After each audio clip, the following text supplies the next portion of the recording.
Britain's political storm over the Chagos Islands is intensifying.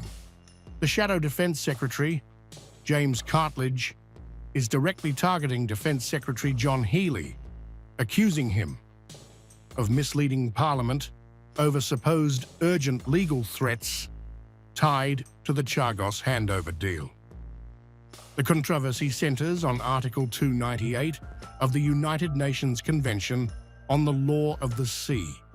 The government has now acknowledged that it includes an exemption for disputes concerning military activities.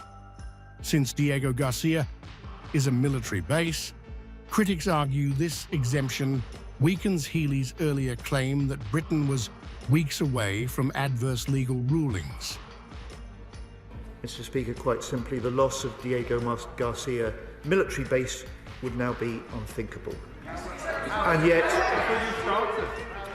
And yet without action, without this deal, within weeks we could face losing legal rulings, and within just a few years the base would become inoperable.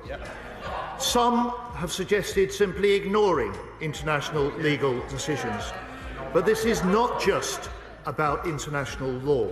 This is about the direct impact of law on our ability to control and operate this base. The rulings against us would mean that we could not prevent hostile nations setting up installations around Diego Garcia on the outer islands or carrying out joint exercises near the base. Healey had appointed to the International Tribunal for the Law of the Sea as the most serious threat. But Cartlidge says the military carve-out changes the picture entirely. When John Healey claimed that we were weeks away from losing legal challenges, he will have known this was simply untrue. This is now the second legal justification to come under scrutiny. Earlier suggestions that the UK could lose secure communications on Diego Garcia were later downplayed, raising further questions about the strength of Labour's case.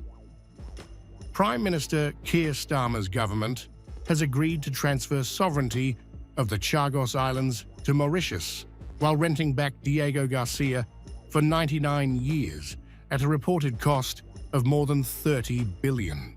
At the heart of the confrontation, did Labour overstate legal danger to push through a strategic territorial handover, or was the threat real?